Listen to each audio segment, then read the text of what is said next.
디모데전서 5장 1절과 2절을 보겠습니다.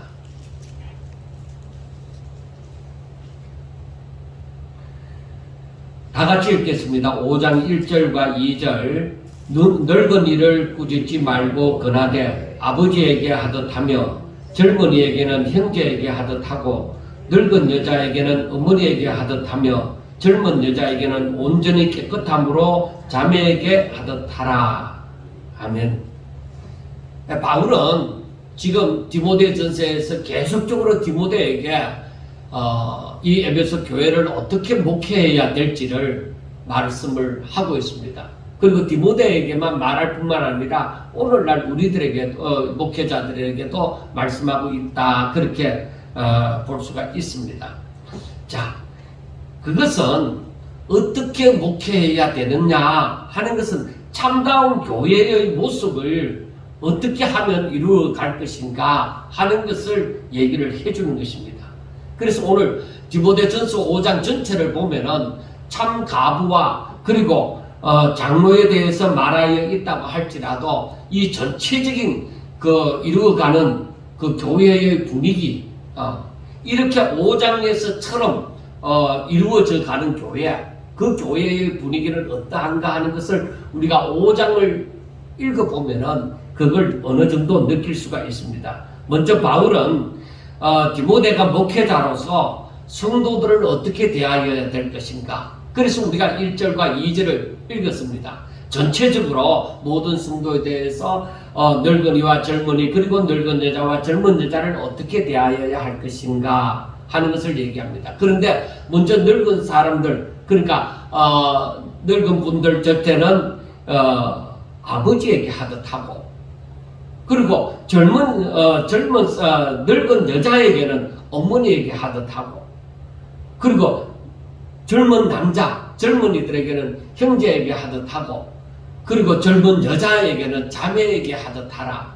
그렇게 얘기했습니다. 그래서 이 말씀을 보면은 이것은 가족에게 하듯 하라. 그렇게 말을 하고 있습니다. 그리고 다른 말로 하면은 사랑하는 마음으로 목회를 해라. 모든 성도들을 사랑하는 마음으로 목회를 해라. 그렇게 말을 합니다. 그래서 교회는 바로 이처럼 가족 공동체다 하는 것을 얘기를 하는 것입니다. 그러면은 이 가족 공동체가 아름다워지려고 하면은 모든 가족이 한 마음으로, 즉 같은 마음으로 서로 사랑해야만 그 가족이, 즉 가정이 아름다워지는 것입니다.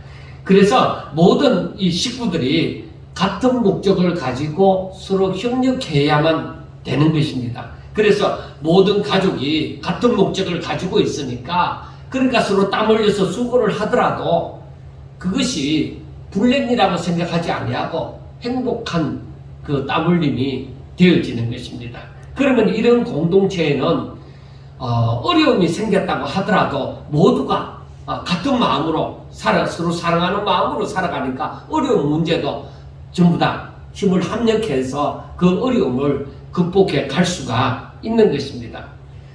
그러나 가족 공동체도 이와 같이 모든 가족들이 서로 같은 마음을 가지고 서로 사랑하려고 하면은 그 가정에 질서가 필요한 것입니다.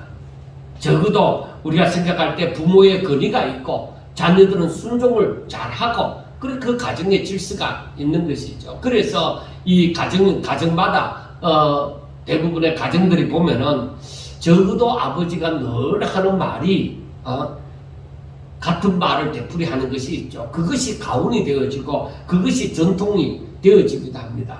그래서 우리가 그 집집마다 가훈을, 옛날에 우리가 초등학교 다닐 때에도 그런 자기 가정에 가훈을 하나 쓰기를 그렇게 실습을 했던 적도 있었던 것 같습니다.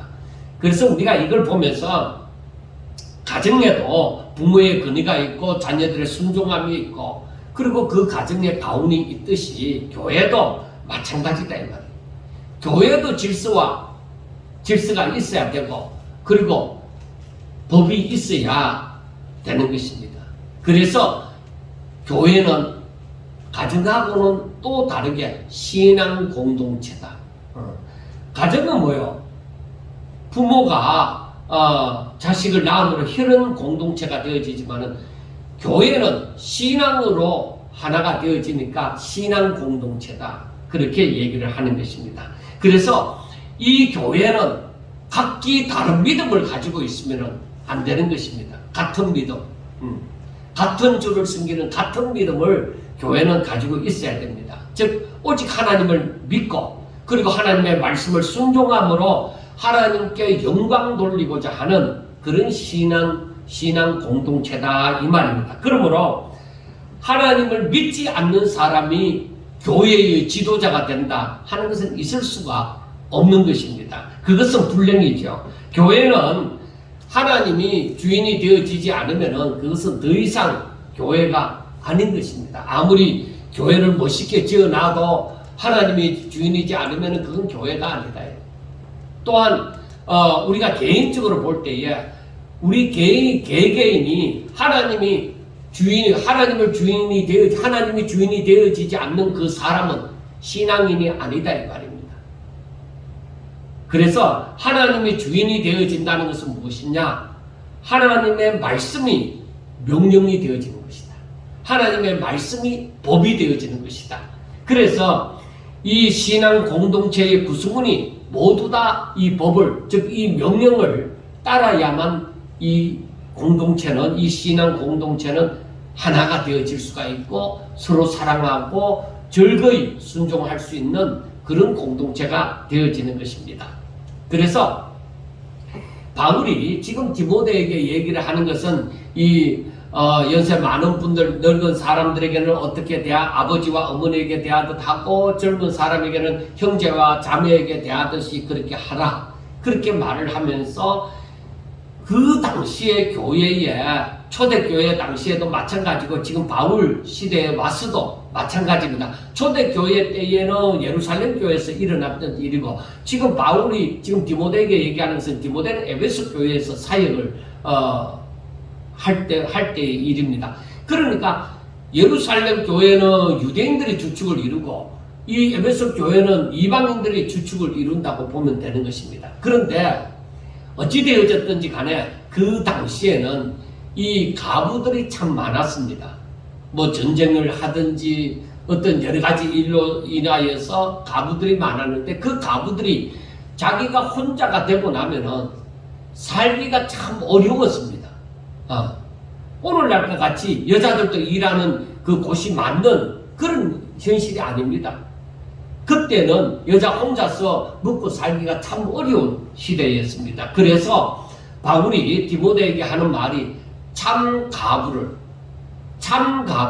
그냥 가부가 아니고 참 가부를 존대하라, 존경하여 대접하라, 그런 말을 하는 것입니다. 바울은 왜 이렇게 참 가부를 존대하라고 할까 하는 것은 참 가부가 되어질 수 있는 조건을 보면은 알 수가 있습니다. 한 6가지로 볼 수가 있는데 성경에 있는 대로 보면은 4절과 5절을 통하여 보면은 이 참 가부는 돌봐줄 가족이 없든지 돌봐줄 가족이 없고 그리고 즉 혼자여서 외로운 사람. 그 다음 두 번째는 5절에 보면은 하나님께 소망을 두어서 주야로 항상 기도하며 사는 사람. 하나님께 소망을 두고 항상 기도하면서 사는 사람. 그 다음에 6절에 보면은 일락을, 즉 향락을 좋아하지 않는 자. 그래 세상의 즐거움에 빠져 있지 않는 자다 이 말이에요. 그 다음에 9절에 보면은 적어도 60세 이상인 자. 그러니까 오늘날에 우리가 생각하는 60세하고는 다릅니다. 그 당시에 우리가 어릴 때에 한갑을 지내신 그 할아버지를 이렇게 보면은 지금 제가 생각해도 저도 66인데 이렇게 비교를 해보면은 그때 할아버지와는 비교할 수 없을 만큼 제가 너무 건강하게 살고 있다 이 말이에요. 그러니까 그 당시에 바울이 디모데에게 말할 그 당시에 60세 이상이라고 하면은 굉장히 이제 연세가 많고 다른 일을 할 수 없는 그런 연약한 상태에 있는 그런 분을 얘기한다고 보면 됩니다. 그래서 적어도 60세 이상인 사람, 그리고 우리가 9절에서 보는 것처럼 살면서 한 남자의 아내였던 사람, 한 남편만 가지고 있는 사람, 그동안에 60세 되기 전에 뭐 재혼했든지 이런 거 아니고 단순하게 한 남편의 아내였던 사람. 그리고 10절에 보면은 선한 행실을 행한 자입니다. 선한 행실을. 그러니까 평소에 늘 살면서 선한 행실을 한 사람. 그 믿음으로 그 삶을 살아온 사람을 얘기를 합니다. 그러므로 참 가부의 명부에 올릴 자는 한 남편의 아내로서 자녀를 잘 양육하며 혹은 나그네를 대접하며 성도들의 발을 씻으며, 이 성도들의 발을 씻는다는 것은 성도들을 섬겼다는 얘기입니다. 그리고 환난당하는 자들을 구제하며 혹은 모든 선한 일을 행한 자로서, 그러니까 평소에 신앙생활을, 젊었을 때도 평소에 신앙생활을 잘하여서 다른 사람들의 본이 될 만한 그런 삶을 살았던 사람을 두고 얘기합니다. 그리고 그래서 가부가 되어졌더라도 즉 일락을 좋아하지 않으며, 즉 향락 세상의 그 재미에 빠지지 않으며 항상 하나님 앞에 소망을 두고 주야로 항상 기도하는 사람, 하나님을 의지하는 그러한 사람으로서 돌봐줄 가족이 없는 60세 이상인 사람, 그 사람이 바로 이제 참 가부의 명부에 올릴 수가 있는 것이죠. 어떻게 보면은 쉽다고도 생각되어지지만은 어떻게 보면은 또 어렵다고도 생각이 되어지는 것입니다. 그러나 정상적으로 신앙생활을 제대로 하다가 가부가 되어져서 60세 이상인 사람은 여기에 얼마든지 해당이 되어진다고도 보여집니다. 그런데 교회는 이러한 사람을 돌보라고 그렇게 얘기를 합니다. 즉 끝까지 젊었을 때부터 가정을 이루면서 살 때부터 신앙생활을 꾸준히 잘 하여 왔으나 이 늦지막하게 아니면 어느 때부터 가부가 되어져서 그래도 신앙생활을 오직 하나님께 소망을 두고 신앙생활을 잘해온 사람들, 그러면서 60세 이상이고 돌봐줄 가족이 없는 이러한 외로운 사람들은 교회가 돌보라 이러는 것입니다. 이것은 이 말씀은 이러한 그 얘기가 어디에서부터 흘러나오느냐면은 십계명에서부터 흘러나오는 것입니다. 내 부모를 공경하라 하는 데서부터 흘러나오는 거예요. 그래서 늙은 사람에게는 어떻게 아버지에게 하듯 어머니에게 하듯 하라, 그렇게 얘기하죠. 그리고 부모를 공경하는 것이 하나님 앞에 합당한 것이다 이 말이에요. 그래서 바울은 4절에서 이렇게 얘기합니다.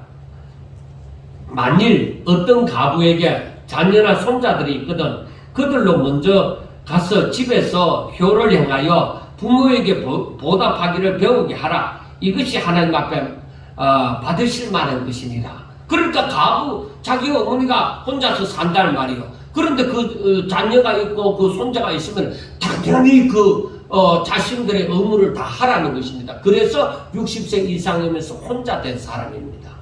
자녀 돌봐줄 가족이 없는 사람이 참가부에 해당이 되어지는 것입니다.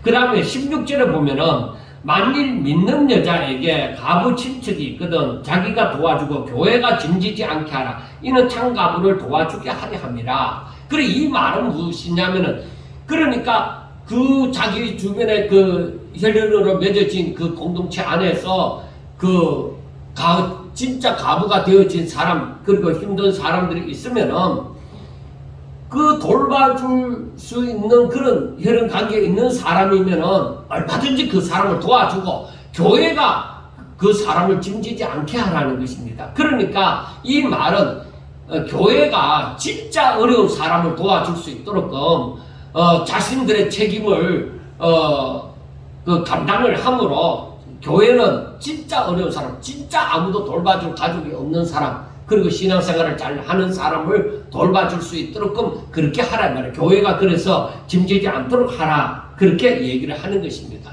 교회가 여기에서 책임을 회피한다, 그런 게 아닌 것입니다. 이건 책임이 아니라 사랑입니다. 사랑인데 자신들이 할 바를 다 하도록 만들어라, 그렇게 이 말을 합니다. 그리고 이 모든 말씀이 바로 무엇을 말하고 있는 것입니까? 당연히 먼저 당연히 자식이 부모를 공경함으로 교회가 짐지게 하지 말고 교회는 온전히 진정 참 가부로서 힘든 사람들, 그 사람들을 도와주도록 하라 하는 것입니다. 그래서 우리가 구약 성경에 보면은 이 구약 성경의 그 법에서부터 계속적으로 이스라엘 백성들에게 정말 당시에 힘든 사람들이라고 할 때 과나 가부나 나그네, 즉 객들을 대접하라고 얘기를 합니다. 이 사람들은 오늘날의 입장하고 생각하면 다 안 됩니다. 그 당시에는 정말 과나 가부나 객들은 너무나도 힘든 입장에 있었던 사람들입니다. 즉 이들은 왜 이들을 하나님께서 돌보라고 하느냐 하면은 이들도 또한 이 하나님의 피조물이다 이 말이에요. 생명을 가진 피조물인데 이들이 지금 세상에 살면서 지금 힘든 가운데 있다 이 말입니다.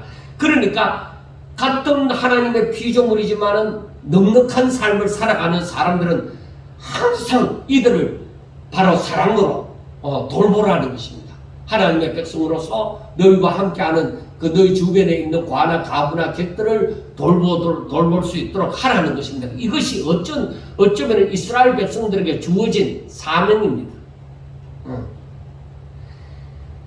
그래서 초대교회 당시에 예루살렘에서도 가부를 구제하는 일로 인하여서 그 7집사를 뽑았죠. 그 7집사를 뽑은 이유가 그때 히브리인 가부와 헬라인 가부가 있어서 뭐 자기 종족, 그러니까 히브리인 가부를 돌보고 헬라인 가부에게는 적게 돌본다 뭐 이런 말이 있으니까 사도들이 야 이거 우리가 너무 이런 사람들이 많아서 우리가 어떻게 감당을 할 수가 없다. 그래서 7집사를 뽑아서 이 가부들을 존대하는 일을 적절하게 공평하게 잘 할 수 있도록 그 일을 맡겼습니다. 그러니까 그 일이 교회 안에서 뭐 두세 명 이렇게 있는 것이 아니라 그 당시에는 많았습니다. 7집사가 맡아야 될 만큼 그 당시에는 이런 사람들이 많았던 것입니다. 그리고 사도들은 하는 말이 이 일이 많으니까 이 일을 7집사에게 맡기고 자기들은 말씀 전하는 일과 기도하는 일에 전무하리라 그렇게 얘기를 했던 것입니다. 자, 그런데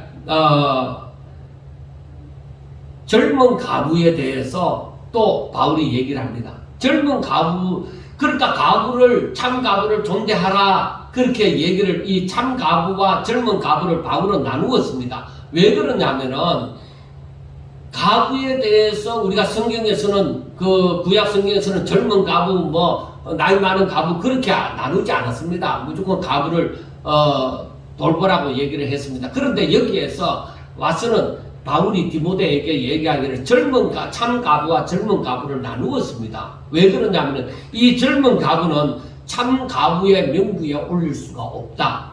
그리고 적어도 60세 이전에 있는 가부들은 이 참 가부의 명부에 들어갈 수가 없다. 그 이유는 다른 것이 아닙니다. 바울이 이미 고린도전서 7장에서도 이 가부에 대해서 즉 혼자 되는 사람에 대해서 말씀을 했습니다. 고린도전서 8절과 9절에 보면은 고린도전서 7장 8절과 9절에 보면은 내가 결혼하지 아니한 자들과 가부들에게 이르노니 나와 같이 그냥 지내는 것이 좋으니라. 만일 절제할 수 없거든 결혼하라. 정욕이 불같이 타는 것보다 결혼하는 것이 나으니라. 바로 이것은 젊은 가부에게 아직까지도 그 결혼하고자 하는 그 마음의 정욕이 일어나는 이런 사람들에게 바울이 그렇게 얘기하는 것이죠. 혼자 지내는 것이 좋은데 도저히 자신은 혼자 지낼 수가 없고 다른 남편을 만나야 되겠다고 하는 사람은 차라리 억지로 혼자 지내려고 하지 말고 차라리 결혼하라 해요. 그래서 나중에 보면 나오지만은 하나님의 이름이 더럽혀지지 않도록 하라는 것입니다. 자, 그 다음에 오늘 본문 14절에 보면은 그러므로 젊은이는 시집가서 아이를 낳고 집을 다스리고 대적에게 비방할 기회를 조금 더 주지 말기를 원하노라. 그러니까 그 당시에 여자들이 살기가 힘들어서 젊은 가부들이 이렇게 방탕에 빠지는 그러한 일들이 있었다고 합니다. 그래서 바울이 하는 말이 젊은 가부들은 차라리 시집을 가서 아이를 낳고 집을 다스리고 그렇게 살아감으로 대적에게 이 비방할 기회를 조금 더 주지 않기를 바란다. 그러니까 이 혼자 살면서 이 자신의 삶이 방탕하게 되도록 하지 말라는 것입니다. 자, 그 다음에 본문 11절과 13절에서 말씀하는 것처럼 젊은 가부는 시험에 들 수 있다는 것입니다. 거기에 보면은 젊은 가부는 올리지 말지니 이는 정욕으로 그리스도를 배반할 때 시집가고자 함이니 처음 믿음을 저버렸으므로 정죄를 받느니라. 또 그들은 게으름을 익혀 집집으로 돌아다니고 게으를 뿐만 아니라 쓸데없는 말을 하여 일을 만들며 마땅히 아니할 말을 하나니. 그러니까 젊은 가부가 믿음으로 살지 못하고 이렇게 시험 들 때가 있다 이 말입니다. 이렇게 해서 오히려 덕을 세우지 못하고 오히려 교회의 이름을 더럽히는 그러한 일들이 있기 때문에 이 젊은 가부에 대해서는 그런 시험에 빠지지 말고 차라리 외로워서 못 살겠으면 차라리 결혼해갖고 한 가정에 아내가 되어져서 그 가정에서 시험될 일을 만나지 않는 것이 좋겠다 하는 것입니다. 그래서 젊은 가부는 함부로 서운하지 못하게 합니다. 왜냐하면 서운해놓고 또 이렇게 시집을 가는 일이 생기기 때문에 그래서 서운하지 못하게 했습니다. 그래서 젊은 가부는 참 가부, 서운한다고 해서 참 가부의 명부에 넣지를 않는 것입니다. 그래서 참 가부의 명부에 들어가려고 하면 적어도 60세 이상이 되어져야만 된다. 그래서 우리가 이것을 통해서 볼 수가 있는 것은 그 당시에 60세 이상이라고 하면은 이미 몸이 연약해진 그러한 상태에 있다고 볼 수가 있는 것입니다. 그러므로 교회는 이 참가부의 명부에 올릴 만한 사람들을 존대해라. 왜? 이 사람들은 항상 하나님께 소망을 두고 기도하면서 신앙생활을 잘해왔고 또 지금 또 잘하고 있는 사람들이다. 그런데 단지 생활이 어렵다. 경제 능력이 없다는 거예요. 그래서 교회가 이러한 사람들을 돌보도록 그렇게 했던 것입니다. 이게 바로 무엇이냐? 교회의 질서다. 이 또한 이것도 교회의 질서다 이 말입니다. 즉 오직 하나님을 바라고 하나님께 소망을 두고 끝까지 믿음의 정죄를 지키고 살아가는 그 모습은 다른 성도들이 본받을 만한 것이다 이 말이에요. 교회는 이렇게 주인 대신 하나님의 법으로 잘 다스려지는 공동체가 되셔야 됩니다. 하나님의 법이 통하는 그러한 공동체가 되어야 된다. 그런데 제가 노예 가스나 어떤 다른 교회의 문제를 맡게 되어져서 이렇게 처리를 하다 보면 하나님의 말씀이 안 통해요. 교회인데 하나님의 법이 안 통하는 거예요. 왜? 자기들 하고 싶은 대로 하고 싶었어. 여러분 이게 큰 문제이지 않습니까? 교회가 왜 존재하는 거예요? 자기들의 주장이 강하더라도 그 주장이 하나님의 뜻을 이루기 위하고 하나님 앞에 영광 돌리기 위한 것이어야 되는데 아니 가서 다투고 싸우고 문제가 일어나는 것을 이렇게 해결하다 보면 절대 하나님께 영광이 자기들 마음대로 되는 게 하나님 앞에 영광이 되어진다고 생각하고 절대로 서로 양보함도 없고 서로 사랑함이 보여지지 않는 것입니다. 정말 이게 큰 문제입니다. 그래서 교회는 먼저 주인 대신 하나님의 말씀이 통해야 합니다. 그리고 성도들은 그 공동체의 지체가 되어지는 성도들은 하나님의 말씀 앞에 내 주장이 어떻다 하더라도 하나님의 말씀 앞에는 아멘 하고 따를 줄 아는 그런 자가 되셔야 된다 이 말이에요. 그러므로 교회에서는 믿음의 사람들을 통하여서 진정 믿음의 역사를 찾아볼 수가 있어야 됩니다. 교회에 왔는데 이거는 사회단체보다도 아름다움이라는 것은 찾아볼 수가 없다. 그건 교회가 아니에요. 교회는 적어도 믿음의 사람들을 통하여서 그 믿음의 사람들을 통하여 일어나는 그 하나님의 역사를 우리가 볼 수가 있어야 되는 것입니다. 그런데 교회에 왔는데 믿음이라고는 전혀 찾아볼 수가 없다고 하면은 정말 머리가 아픈 것입니다. 그리고 바울은 이 부분에 대해서 또 연관지어서 이번에는 그 참가부, 힘든 그 참가부에 대해서 얘기를 했다면 이제는 그 지도자에 해당되어지는 장로들에 대해서 얘기를 해줍니다. 그러니까 그 17절과 18절에 보면은 잘 다스리는 장로들은 매나 존경할 자로 알되 말씀과 가르침에 수고하는 이들에게는 더욱 그리할 것이니라. 성경에 일렀으되 곡식을 밟아 뜨는 소의 입에 망을 씌우지 말라 하였고 또 일꾼이 그 삭을 받는 것은 마땅하다 하였느니라. 이 바울이 하는 말이 오늘날에 통하느냐? 통하지 않습니다. 한 50% 정도는 통하고 50% 정도는 안 통한다고 보는 것이 맞습니다. 왜 그러냐? 세상이 그만큼 타락했다. 세상이 그만큼 타락하다 보니까 사람들의 성도들의 마음도 타락하고 또 교회도 타락이 되어져 버렸다는 것입니다. 바울은 왜 이런 말을 했겠는가? 자기가 말씀 전하는 사역을 하고 있기 때문에 디모데를 잘 돌봐라는 의미에서 말씀 전하는 사역을 하는 자기 아들과 같은 디모데를 잘 돌보라는 의미에서 이런 말을 했을까? 절대 아니다. 그래서 우리가 알아야 되는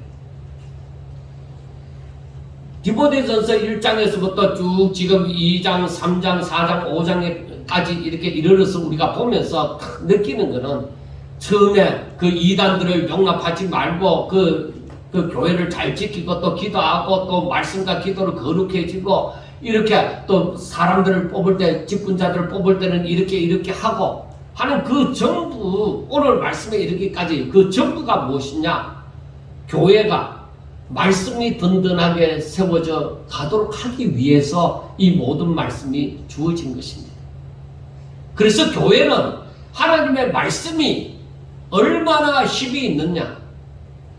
거기에 따라서 교회가 든든하다, 든든하지 않다고 얘기를 할 수 있을 것입니다. 사람들이 왜 교회의 모습에서 하나님을 찾아볼 수가 없다고 얘기를 하느냐? 가장 큰 문제는 물론 뭐든지 지도자에게 먼저 책망이 가집니다. 그 다음 또 중요한 것이 무엇이냐? 그러니까 우리가 예레미야나 그 구약 성경의 선지자들처럼 그 선지자가 바른 말을 할지라도 백성들이 안 들으면 또 안 되는 거예요. 그래서 지도자가 하나님의 말씀을 제대로 전한다 하더라도 성도들이 제대로 듣지 않으면 안 되는 거예요. 그래서 교회의 타락이 점점 이렇게 그 어두움이 엄습해서 교회가 정말 하나님을 찾아볼 수 없을 만큼 어두워지는 것은 왜 그러냐? 저는 이 말씀을 묵상하면서 또 생각을 한 거예요. 성도들이 하나님을 알고자 하지 않는 거예요. 기껏 안다고 하는 것, 가장 잘 아는 것, 요한복음 3장 16절을 중심한 그 말씀은 아는 거예요. 이거는 예수 안 믿는 사람도 아는 거예요. 지식적으로는. 하나님의 아들이신 예수님이 이 땅에 내려오사 우리의 모든 죄를 짊어지시고 십자가에 못 박혀 죽으셨다가 3일 만에 부활했으니 누구든지 저를 믿으면 멸망하지 않고 영생을 얻으리라 하는 그 정도는 안다. 더 이상 하나님에 대해서 얘기하라 하면은 잘 모르는 거예요. 그리고 이야기로 어린이 주일학교에서 이야기로 전해지는 다윗과 골리앗의 싸움, 솔로몬의 부귀영화, 뭐 이런 몇 가지 정도는 기억을 할지라도 더 이상 하나님의 기쁘신 뜻을 알려고 하지 않는 거야. 그 말은 하나님과 깊이 교제하려는 마음이 없는 거예요. 여러분, 그게 교회의 타락입니다. 그게 교회가 어두워져가는 이유. 다른 거 아닙니다. 그런 거 많이 하고 적게 하고 그것 때문에 아닙니다. 그거는 다 자원하는 심령으로 들어야 되는 거예요. 뭐 어떤 귀신을 쫓아보내느냐, 어떤 예언을 하느냐, 뭐 어떤 능력을 행하느냐, 그거 아닙니다. 교회는 하나님의 말씀이 서야 되는데 아무도 하나님의 말씀을 귀담아 듣는 자가 없고 그 말씀 앞에 순복하는 자가 없는데 무슨 하나님의 말씀이 서 있겠느냐. 그런데 그 교회가 어찌 교회라고, 참다운 교회라고 얘기할 수 있겠느냐. 안 돼. 여러분, 제가 이렇게 하나님을 믿어가면서, 물론 목사이기 때문에 더 유리한 입장도 있습니다. 그러나 목사이기 때문에 더 악을 저지를 수도 있습니다. 여러분, 법을 아는 사람이 더 법을 가지고 그 죄를 범하잖아요. 그것처럼 목사가 말씀을 알다 보니까 그 말씀에서 이렇게 벗어나서 또 더 죄를 범할 수도 있습니다. 그러나 우리가 분명하게 알아야 되는 것은 무엇이냐? 이 하나님의 말씀을 모르면은 교회가 든든하게 세워지지 않는다. 여기에서 보면은 앞에서도 말을 했지만은 하나님의 말씀이 든든하게 세워지지 않은 교회는 환란이 닥치면 모래성과 같이 허물어집니다. 여지가 없습니다. 자, 우리가 노아 시대 때에 한번 봅시다. 노아 시대 때에 하나님의 아들들이 하고 얘기가 나옵니다. 우리가 창세기 6장을 당장이라도 들춰보면은, 자, 창세기 6장 1절부터 보면은 사람이 땅 위에 번성하기 시작할 때에 그들에게서 딸들이 나니 하나님의 아들들이 사람의 딸들의 아름다움을 보고 자기들이 좋아하는 모든 여자를 아내로 삼는지라 하고 말씀을 합니다. 자, 하나님의 아들들이라고 부름을 받는 그런 사람들이 있었습니다. 이들이 어떻게 되어져요? 이들이 정말로 노아가 당대의 의인이고 완전한 자고 하나님과 동행했고 한데 노아가 저들에게 전했습니다. 방주에 들어가야 산다고. 이 세상이 이 홍수로 말미암아 부패하여 진다고 그렇게 얘기를 했습니다. 그렇지만은 사람들이 아무도 말을 듣지 않았어요. 노아 식구 외에는 구원을 받지 못했습니다. 예수님이 오실 때가 바로 그 시대와 같다고 얘기하는 거예요. 하나님의 아들들이라고 부름을 받는 사람들이 분명히 있으나 하나님의 말씀을 안 듣는다 이 말이에요. 저는 이 마지막에 대해서 이 코로나19 때문에 힘들어지고 난 다음부터 더 이 마지막에 대해서 말씀을 묵상하고 생각하는 중에 더 겁이 나. 왜? 오늘날 교회가 정말 하나님의 말씀하신 대로 구원받는 자의 모습을 취하고 있으면은 겁이 나기는 보다는 오히려 하나님 앞에 감사하며 더 열심을 내고 기뻐하면서 달려갈 수 있을 터인데 그것보다가 지금은 말을 하지만은 이사야서에 있는 말씀처럼 이 백성이 기머거리와 같고 소경과 같다. 분명히 저들이 하나님의 말씀을 들으나 듣지 못하는 기머거리와 같다. 하나님의 역사를 보지만은 저들이 보지 못하는 소경과 같다. 하나님의 백성이 그렇다고 얘기를 했습니다. 내 백성이 이렇게 기머거리와 같고 소경과 같다고 얘기를 하는 거예요. 그러니까 노아 시대와 같은 일들이 일어나고 마지막 예수님 재림하실 때에 노아 때와 같은 일, 인자의 임함이 노아의 때와 같다 이거예요. 그래 우리가 그것만 보더라도 정신 차려 예수를 믿어야 된다는 말이 우리 마음을 찔려야 돼요. 그냥 교회 다닌다고 구원받는 거 아닙니다. 그냥 교회를 다닌다고 해서 믿는다고 해서 의의 면류관 다 받는 거 아닙니다. 그래서 성경이 무엇을 얘기하나? 어떻게 우리가 이 마지막을 더 아름답게 장식해야 하는 삶을 살아야 되느냐? 가장 중요한 것은 십자가의 한편의 강도처럼 내 마지막 내 믿음이 어떠하냐? 마지막 순간에 내 모습이 어떠하냐? 그래 한편의 강도는 뭐요?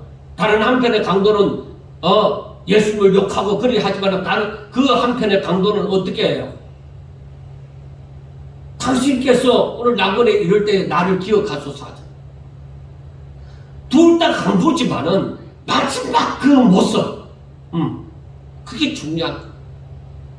우리들이 지금 사는 것이 서로 비등비등하게 사는 것 같이 보이고 믿음이 비슷한 것 같이 보이지만은 마지막 순간에 판가름이 나는 거야. 내가 하나님 앞에 더 가까이 가 있는 그 순간에 중요한 거야. 내가 어떤 심령을 가지고 어떤 고백을 하면서 정말 내 마지막을 장식하느냐.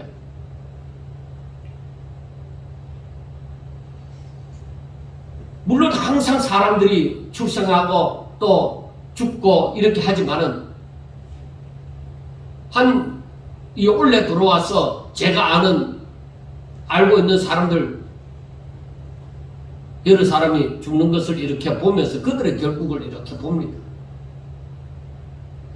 안타까움이 많습니다. 그래서 제 자신을 또 채찍질을 합니다. 왜? 혹시라도 제가 지난 주일에도 말씀을 드렸지만 혹시라도 내가 세상의 미혹이 되어져서 하나님을 모른다 생각하고 하나님의 말씀을 기억하지 않고 내 욕심을 따라서 살아갈까봐 그게 제일 겁이 나.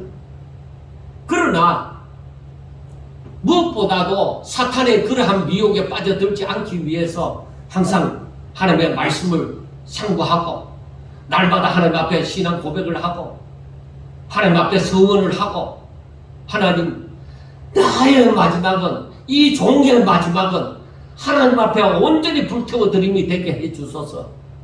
세상 사람이야 다른 사람이야 뭐라고 하든지 하나님 보실 때에 부족하고 연약하고 너무나도 못났지만은 그러나 이 종이 마지막에 있는 힘을 다해서 모든 것을 불태워 하나님 앞에 영광 돌릴 수 있는 종이 되게 해달라는 그러한 기도를 드리는 그 마음의 소원을 항상 갖고 있는 거예요. 어디 가서도 고백을 하는 거예요. 목사님들 앞에서도 이렇게 살아야 되지 않겠느냐고 얘기를 합니다. 왜? 사람이 언제 갈지 모르는 일입니다. 그래서 유행가에도 그런 노래가 있지만 있을 때 잘해라. 내게 기회가 주어질 때에 내게 기회가 주어질 때 내가 하나님의 말씀을 듣고 순종하는 나를 쳐서 복종시키고 진짜 오직 하나님의 영광을 위하여 내 자신을 거룩한 산제물로 드리는 그런 삶이 되어져야 되겠다 이 말입니다. 그래서 교회는 하나님의 말씀이 든든히 세워져 가는 그런 교회가 되어져야 돼요. 그렇지 않으면 번듯한 교회라도 이거 아무 소용이 없다. 그리고 우리가 작은 교회라고 얘기할 수 있는 우리 지체가 교회의 지체가 되어지는 모든 성도들이 이렇게 하나님의 말씀이 저들의 삶을 지탱하고 있어야 됩니다. 자식이 내 힘이다. 잘못됐습니다. 예수 믿는 사람은 그렇게 얘기하면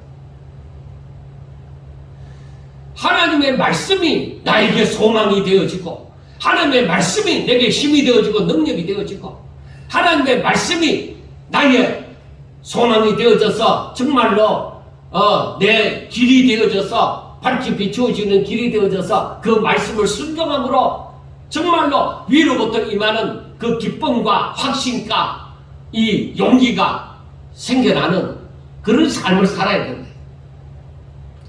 지체인 성도들의 교회는 다니지만은 하나님의 말씀이 저를 지탱하게 하는 기둥과 같은 역할을 하지 못하면은 신앙인이라고 감히 말을 할 수가 없는 거예요. 그래서 성경에는 불 가운데서 얻는 구원, 예수 믿는 자라고는 하는데 하나님 앞에 영광 돌리는 삶을 사는 적이 없다. 면류관 받을 수 있는 삶을 사는 적이 없다. 언제 네가 하나님을 믿는다고 하면서 하나님의 뜻을 위하여, 하나님의 영광을 위하여 너 자신을 제물로 드려보았느냐 이 말이야. 그러니까 그것을 또 길게 보면은 어느 순간에만 너 자신을 하나님 앞에 드리는 것이 아니라 너가 언제부터 하나님 앞에 너 자신을 드리는 삶을 그 중심으로 살아왔느냐 이 말입니다. 그러므로 교회는 무엇보다도 하나님의 말씀을 잘 가르치는 것이 중요합니다. 우리가 이것을 잊어버리면 안 됩니다.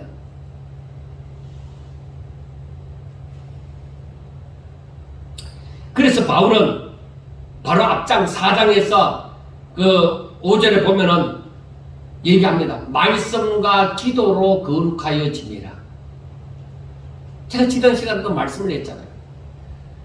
성도는 말씀과 기도로 거룩하여진다.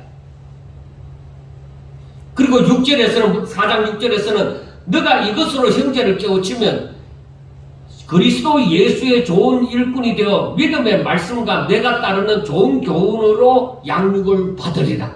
그러니까 성도들에게 있어서 하나님의 말씀을 가르치는 이상이 없는 거예요. 그 말씀을 성도들이 듣고, 즉 가르치는 자가 하나님의 말씀으로 진정 가르치고 제대로 가르치고 또 성도들이 그 말씀을 듣고 순종하면 그보다 더 좋은 양육이 없다. 그리고 4장 11절에서는 너는 이것들을 명하고 가르치라. 그렇게 얘기하고 13절에서는 읽는 것과 권하는 것과 가르치는 것에 전념하라. 그렇게 말을 했습니다. 그리고 16절에서는 너가 너 자신과 가르침을 살펴 이 일을 계속하라. 이것을 행함으로 너 자신과 내게 듣는 자를 구원하리라. 그러니까 하나님의 말씀을 올바로 듣고 그것을 따라서 순종하고 살아갈 때에 거기에 구원의 역사가 일어난다 이 말이에요. 그게 믿음으로 순종하는 것이니까 그 믿음은 구원을 가져오는 것이죠. 그리고 오늘 본문 5장 17절을 보면은 잘 다스리는 장로들은 배나 존경할 자로 알 때 말씀과 가르침에 수고하는 이들에게 더 그리할 것입니다. 그러니까 우리가 일반적으로 그 행정적으로 질의를 하는 그 장로가 있습니다. 성도들 가운데서 투표해서 되는 그 장로가 있습니다. 그 장로들도 지도자로서 대단히 중요하다 이게. 그런데 여기에서 보면은 말씀과 가르침에 수고하는 이들은 더욱더 그렇게 배나 존경할 자로 여기라고 하는 것입니다. 여러분, 하나님의 말씀을 잘 깨달아서 그 말씀의 그 뜻을, 하나님의 그 뜻을 성도들에게 제대로 가르치는 자를 하나님께서 어찌 기이 보시지 않겠느냐, 어찌 자기 종으로 여기시지 않겠느냐. 그러니까 내가 하나님을 거룩하신 분으로 그분의 말씀을 거룩하신 말씀으로, 그리고 그것을 생명의 말씀으로 내가 구별해서 귀하게 여기면 귀하게 여길수록 내가 또한 거룩하여지는 구별함을 받는 거예요. 그런데 거룩하지 않는 말씀을 그렇게 하라는 것이 아닙니다. 그 말씀은 거룩한 말씀이고 능력의 말씀이고 사람들을 변화시키는 말씀이고 사람들을 잘 성장하도록 양육시켜 주시는 말씀이고 그 말씀은 구원을 가져오는 말씀이고 그 말씀은 성도들의 길이요 진리요 빛이시니 바로 그 말씀을 잘 가르치는 자는 귀하다 이 말이에요. 그래서 교회는 하나님의 법, 그 법이 명령이 되어져서 성도들에게 제대로 전하여지는 것이 너무너무 중요한 거예요. 구약성경 아모스 8장 11절에 보면은 여러분들도 꼭 기억하시길 바랍니다. 아모스 8장 11절에 보면은 주 여호와의 말씀이니라. 보라 날이 이를지라 내가 기근을 땅에 보내리니 양식이 없어 주림이 아니며 물이 없어 가람이 아니요 여호와의 말씀을 듣지 못한 기간이다. 자, 여러분, 마태복음 25장에 나오는 말씀처럼 마지막 때에 가면은 그 전쟁의 소식과 이 기근의 소식과 이런 여러 가지 소식이 들려옵니다. 적그리스도의 소식도 들려옵니다. 그런데 아모스 8장에 있는 이 말씀을 보면서 마지막 때의 기근이 바로 양식이 없어 주림이 아니고 물이 없어 가람도 아니고 여호와의 말씀을 듣지 못한 기근이라. 이것을 심각하게 보셔야 됩니다. 바울이 디모데가 굶어 죽을까봐 야 말씀 가르치는 자에게 잘해주라 그런 말이 아닙니다. 무엇보다도 성도들에게 즉 교회 공동체에는 하나님의 말씀이 바로 전하여지는 것이 너무나도 중요하다는 것입니다. 그런데 마지막에는 분명히 이런 말씀의 기근이 일어난다는 거예요. 그러면 말씀을 전하는 자가 없느냐? 아니에요. 엄청나게 많습니다. 마지막 때에 말씀을 전한다고 하는 사람들이 엄청나게 많습니다. 그런데 어떻게 말씀의 기근이냐? 그래서 우리가 아모스 8장 9절에서부터 14절 말씀을 한번 제가 읽어드리겠습니다. 아모스 8장 9절에서부터 14절 말씀을 보면은 주 여호와의 말씀이니라. 그날에 내가 해를 대낮에 지게 하며 백주의 땅을 캄캄하게 하며 너희 절기를 애통으로 너희 모든 노래를 애곡으로 변하게 하며 모든 사람에게 붉은 배로 허리를 동이게 하며 모든 머리가 대머리가 되게 하며 독자의 죽음으로 말미암아 애통하듯 하게 하며 결국은 공고한 날과 같게 하리라. 주 여호와의 말씀이니라. 보라 날이 이를지라 내가 기근을 땅에 보내리니 양식이 없어 주림이 아니며 물이 없어 가람이 아니요 여호와의 말씀을 듣지 못한 기간이라. 사람이 이 바다에서 저 바다까지 북쪽에서 동쪽까지 비틀거리며 여호와의 말씀을 구하려고 돌아다녀도 얻지 못하리니 그날에 아름다운 처녀와 젊은 남자가 다 같이 쓰러지니라. 사마리아에 제된 우상을 두고 맹세하여 이르기를 다나 내 신들이 살아있음을 두고 맹세하노라 하거나 브엘세바가 위하는 것이 살아있음을 두고 맹세하노라 하는 사람은 엎드러지고 다시 일어나지 못하리라. 그러니까 사람들이 이 말씀을 찾아 이 바다에서 이 끝에서 저 끝까지 온 땅을 두고 헤맨다. 말씀 전하는 자가 없느냐? 말씀 전하는 자가 엄청나게 많다. 그런데 하나님의 말씀을 들을 수가 없다. 그게 기근이에요. 말씀의 기근이에요. 여러분들이요, 우리가 이 부분을 잘 아셔야 됩니다. 그리고 또 한 가지는 왜 하나님께서 레위인들에게 이 기업을 주지 않았을까 하는 것을 우리가 또 생각을 해보셔야 됩니다. 그것은 그만큼 성전에서 일하는 것이 그만큼 열과 성을 다해서 전념해야 되는 일이기 때문에 레위인들은 다른 거 할 시간이 없다 이 말입니다. 그래서 처음에 이 교단의 법이 만들어질 때도 목사 이중직이 허락이 되어지지 않았습니다. 그래서 지금에 와서 목사 이중직을 허락하는 것은 이들이 먹고 살기 힘들기 때문에 이중직을 허락하는데 그거의 근거를 바울이 전도할 때에 교회가 없잖아요. 그러니까 천막 깁는 일을 해가면서 전도했는 그것을 가지고 이중직을 지금 허락을 해야 된다 하고 그렇게 하는 것입니다. 자, 여러분, 그러나 하나님께서 레위인들에게 이 12지파가 있을 때에 레위인들에게 왜 기업을 주지 않았느냐면 그만큼 성막에서 봉사하고 하나님의 말씀을 가르치고 하는 일이 그것만 내도 책임이 무겁다. 그래서 그러한 이들이 먹을 것이 없어서 자신의 위치를 떠나 사방에 흩어지는 것은 그 백성의 멸망을 예고하는 것입니다. 그런데 오히려 제사장들이 자기 위치를 떠나서 세상의 것을 탐함으로 자신의 본분을 제대로 감당하지 아니하는 것은 그 사람들의 멸망을 예고하는 것입니다.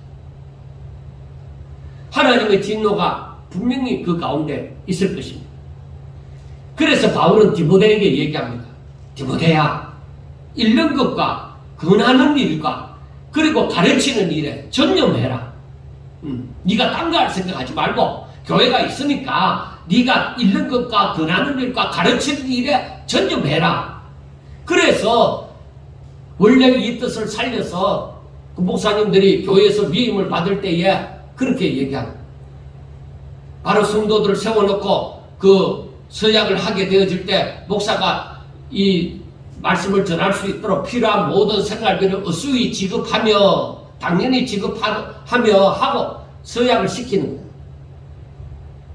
그 일을 감당해야 목사가 이 모든 이것을 전념할 수가 있다는 것입니다. 그 다음에 여러분 이제 한번 시간이 많이 갔으니까 결론적으로 한번 지어봅니다. 교회는 가장 중요한 건 1장에서부터 이제 6장까지 다음 주에 보면 6장까지 이제 디모데전서를 다 보면 나오지만 교회는 하나님의 말씀으로 든든히 세워져 가야 된다. 돈으로 든든히 세워져 가고 사람으로 든든히 세워져 가고 그거 아닙니다. 하나님의 말씀이 든든히 세워지지 않으면 그건 교회의 구실에서 퇴색되는 거예요. 교회의 모습에서 퇴색되어져 가는 것입니다. 하나님을 우리 믿는 우리들도 우리 개인들도 마찬가지입니다. 하나님의 말씀으로 든든히 세워지고 그 말씀을 확실하게 부여잡고 그 말씀을 내가 붙잡음으로 순종하며 나가는 삶을 살아야 된다는 것입니다. 이것이 너무나도 중요하므로 하나님의 말씀을 가르치는 일에 수고하는 자들에게 배나 더욱더 존대하라고 하는 것입니다. 그만큼 교회는 하나님의 말씀을 전하는 자들을 하나님께서 저들에게 선지자들에게 저들에게 말씀을 주사 그것이 하나님의 백성들에게 전하여 지도록 하는 것이기 때문에 그만큼 귀하다. 하나님께서 이 온 땅에 하나님의 나라를 확장시키는 것은 다른 거 아닙니다. 하나님의 종들을 통하여 그 종들이 하나님의 말씀을 전하는 자, 그 말씀이 없이는 하나님의 나라가 확장될 수가 없어요. 그러나 안타까운 것은 오늘날 교회가 하나님의 말씀보다는 오히려 어떻게 하면 우리 교회가 커지느냐 하는 그 일에 목회자와 성도가 함께 빠져 있다는 것입니다. 그러니까 하나님의 말씀을 명령으로 전하지 못하는 것입니다. 그것이 우선이 되어지다 보니까 우리가 어떻게 하면 하나님의 말씀을 들을 것인가 이게 아니라 어떻게 하면 교회를 키울 것이냐. 교회에 여럿 있는 6명, 10명씩 있는 그 장로님들이 자기들 신앙이 똑바로 자라지는 아니하고 목사님이 어떻게 좋은 프로그램을 가지고 해서 우리 교회에 사람들이 많이 모여드는 그것만 바라보고 있는 거예요. 그것 가지고 목사를 평가하고 있는 거예요. 에이 더러운 새끼들. 못난 놈들이죠. 그 장로도 아니에요. 하나님의 뜻을 알지 못하는 사단의 미혹을 받은 자들이 적어도 교회는 어떻게 하면 이 교회는 하나님의 말씀을 잘 듣고 순종하고 정말로 하나님의 뜻대로 살고자 하는 사람들의 헌신으로 이 교회가 아름다워지고 그래서 이 교회가 점점 더 선한 일을 많이 하고 믿지 않는 사람들에게도 본이 되어지고 그렇게 할 수 있느냐. 다 하나님의 말씀을 순종함으로써 나와야 되는 거예요. 그래서 아담과 하와에게 말씀하셨던 것이 뭐예요? 내 말을 들으라는 거예요. 듣지 않으니까 순종하지 않으니까 에덴 동산에서 쫓아내버리잖아. 내 복을 누릴 자격도 없다. 그런데 우리가 오늘날 교회가 어떻게 해서 하나님의 복을 누리고자 하느냐.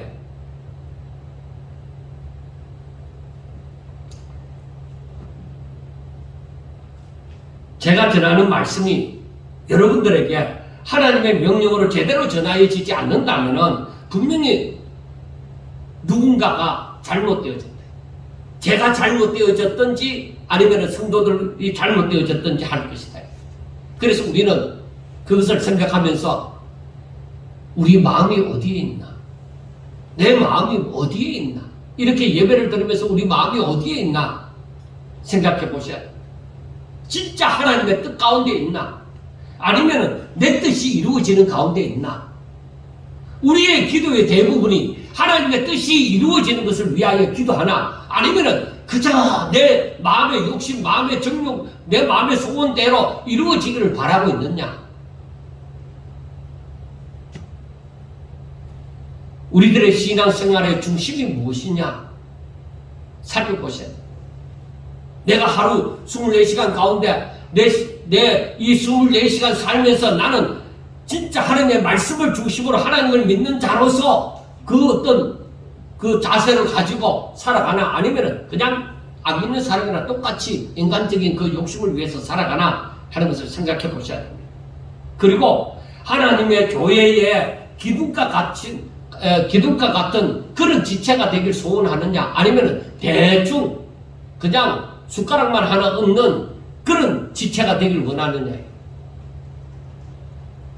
그러니까 내가 내 자신을 들여서 헌신하기를 원하느냐? 아니면 나는 헌신하고 내 자신을 드리는 거 그거는 싫고 그냥 교회에 그냥 참석은 하겠습니다 하는 정도의 사람이 되길 원하느냐? 자, 그렇다면은 하나님의 말씀이 그리고 질서가 바로 세워지도록 바른 신앙생활을 하고자 하셔야 된다는 것입니다.